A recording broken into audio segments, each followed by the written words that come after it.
So in this lesson, we're going to be studying that little guitar solo I played for you at the beginning there. And this is a lesson on kind of a beginner lesson on using major pentatonic. So in the beginning, we focus a lot on pentatonic minor. And it's one of the first scales we learn, and it's really pretty easy to apply. But what can really take your playing to the next level is throwing in some major pentatonic stuff. So this is a real simple solo, trying to show you how that can be done in maybe some specific licks, but more ideas. So you can use the jam track that we have. The C blues jam track for this works really well. We're going to do it in the key of C, so that's 8th fret. So our first position pentatonic major looks like this: 8, 10, 7, 10, 7, 10, 7, 10, 8, 10, 8, 10. So 8, 10, 7, 10, 7, 10, 7, 10. I'm sorry, 8, 10, 7, 10, 7, 10, 7, 9, 8, 10, 8, 10.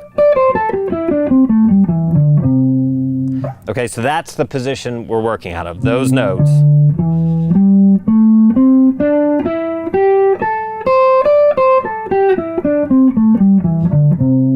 Okay, now there's other positions. In fact, the one, if you go, we're in C, right? If you go 3 half steps back, 1, 2, 3, and play A pentatonic minor, that's the same as C pentatonic major. So you could use that position as well, but we're kind of focusing on this first position in this lesson. So anytime to make a decent sound in a solo, you might use a little bit of both. This is going to be primarily pentatonic major, but we might have some other notes in there as well. So let's take a look at the very first opening lick. Okay, so that's just 10 on the D string. That's our root note. That's a C. And back to 7, back to 10. And then we're going to hit this 7 on the G string and bend it slightly. Just a quick bend. And these little bends are what makes blues sound bluesy a lot. These little in-between notes. It's not really that note. It's not that note. It's just a little slight quarter bend.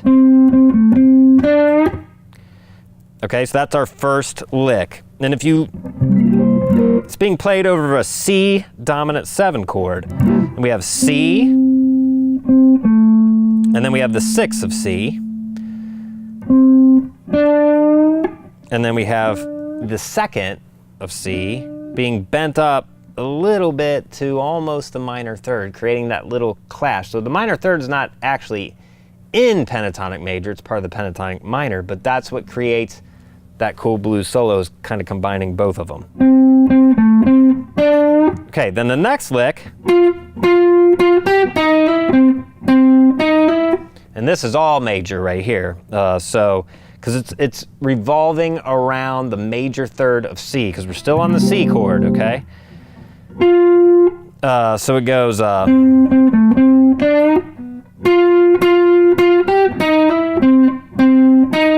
that's 10th fret, G string, then 8th fret, B string, that's the 5th of C. Then we're going to go, that's 8 to 9 hammer on, 10 10 on the D, and then you end with that hammer on again. So it's. So this lick is revolving around 3 notes within that C chord. The root, the third, and the fifth. So we have the root. We have the fifth, the third, the major third, and we're actually slurring that up from the minor third, so it sounds cool. Root again, ending on the major third. This move right here, going from the minor third to the major third, that is really common in blues.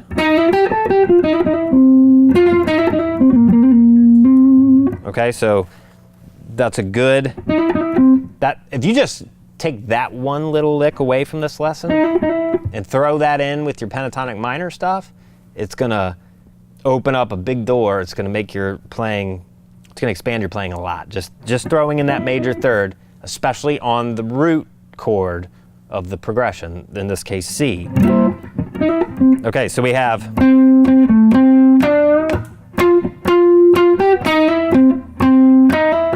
Okay, now we're going to the 4 chord, F. So here we're gonna start on the 10th fret A string, this little ascending lick. So 10, then 7, 10. Now we're not gonna use that major third, because in F, dominant 7, this is the third. I'm sorry, it's not the third, it's the flat 7. So it's in the F chord that we're playing over top of now. So we got.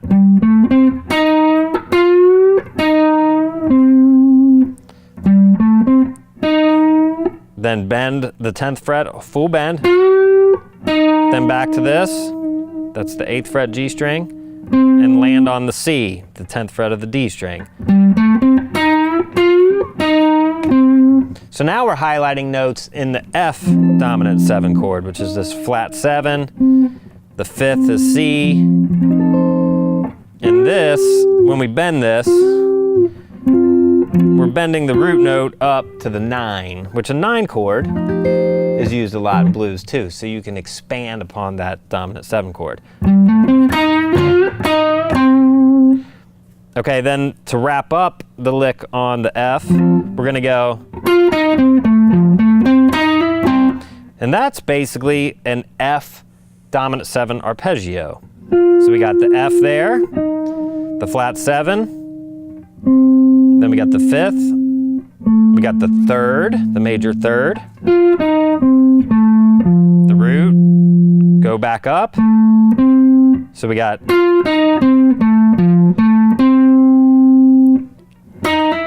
And then we're going to end with that little thing for when we go back to the C. So it's. So that we're on the C there at the very end. So far we have.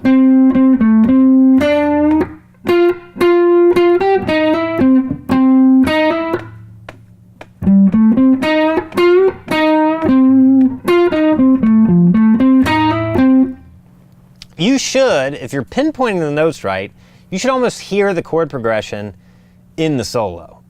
But you can kind of, when I play this, I think you should be able to hear the chords kind of being outlined. Whoops, sorry.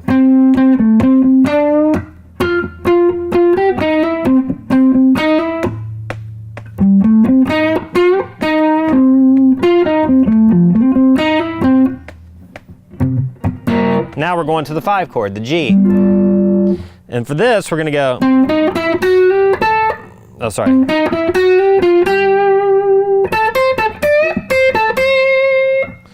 So that starts out the same. So we got 10 on the D, 8, 9. We're going to slide up to the 5. That's the G. So the root note of the chord. And that also, this note, happens to be the flat 5 of a pentatonic minor scale. or the blues scale. The flat 5 is part of the blues scale. And then we hit this and go back to the 5. So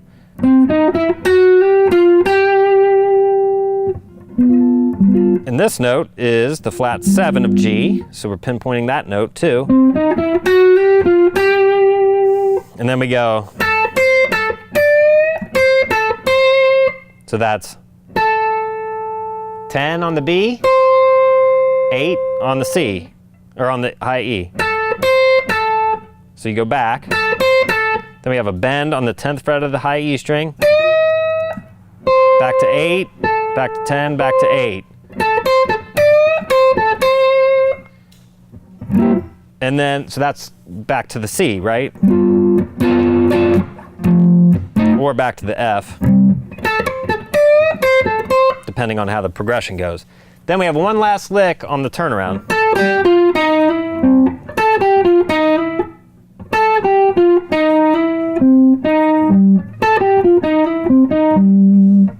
So it goes, let's see. Okay,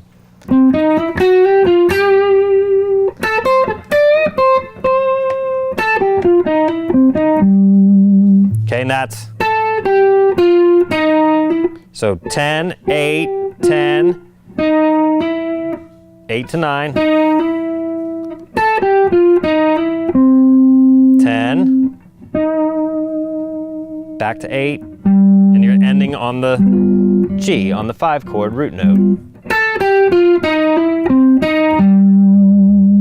Okay, and that's the whole solo. So you can see how we're pinpointing those notes of each chord underneath. So practice the solo, play along with the jam track that's provided in the lesson. Look at the tab if you're getting lost.